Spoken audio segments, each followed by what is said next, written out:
Alright, so I watched Gladiator 2 a couple of weeks ago and I had to really think about this movie because I do think it's really good, but it's also really dumb.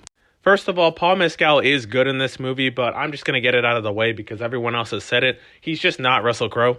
It also just doesn't help that his character is just a lot worse in writing and has a lot of inconsistencies. But back to the positives, obviously Denzel Washington's one of the GOAT actors and I thought he was pretty good in this movie.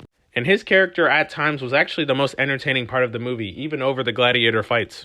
But speaking of the Gladiator fights, I thought they were pretty solid.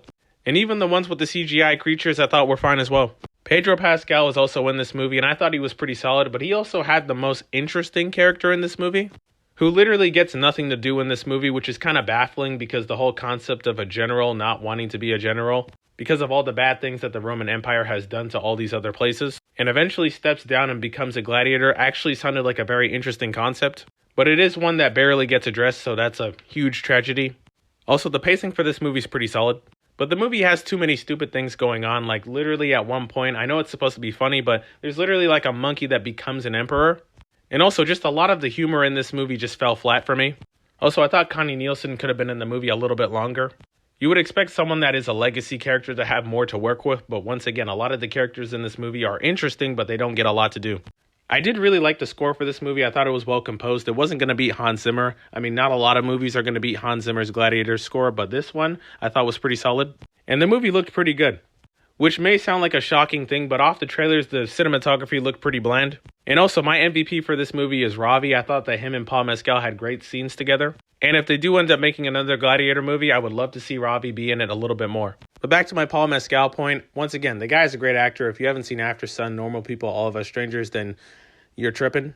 But I just don't think that he's the guy that you need for a movie like this. You need like a larger-than-life movie star kind of guy, which is what Russell Crowe was, obviously. And I just think Paul Mescal is just not on that level yet. But still, once again, his character was pretty bad in terms of writing, so I can't really blame him. Also, the twins in this movie were also just simply okay to me. But there is an interesting thing that happens with them where obviously they turn on each other. And for me, I thought the turn from them like being like somewhat okay with each other to trying to kill each other, I thought that was way too quick.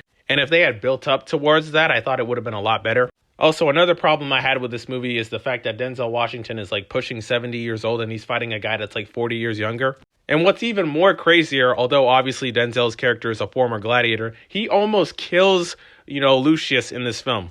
And this is spoilers, but if he had just aimed literally anywhere else but the armored plate that he had on his chest, Paul Mescal would be dead. So yeah, I guess you could just say that's just crazy plot armor. But the ending for this movie, if you've seen it, is absolutely great. Especially with the iconic "Now We Are Free" playing, with Maximus obviously popping into the frame. But anyways, as you can see, Gladiator 2 is a very good movie for me, although it's really dumb. And if you think it's on the level of the first, which I guess a lot of people had that expectation, which I don't know where they got that from looking at, late stage Ridley Scott. But if you go into it with very, very, very, very, very low expectations, I think you'll have a pretty good time. So is this a movie that if I wasn't like a YouTube guy, would I watch it in theaters? Probably not. So I would just wait for streaming, honestly. But yeah, once again, I don't think it's a bad movie at all. But just have very low expectations. Also, one more thing before I finish this video. I forgot to add this part in, but basically, I thought the movie honored Maximus in a very nice way. Some people are going to think that it's unrealistic for them to care about Maximus this much, even 16 years after, but I kind of disagree with that. Maximus did something that a lot of people at Rome at the time just never saw before. So it would make sense that they would keep as much things from him as possible, as kind of like a beacon of hope and just like a use of inspiration for the people of Rome and other gladiators. But yeah, that's about it. See ya.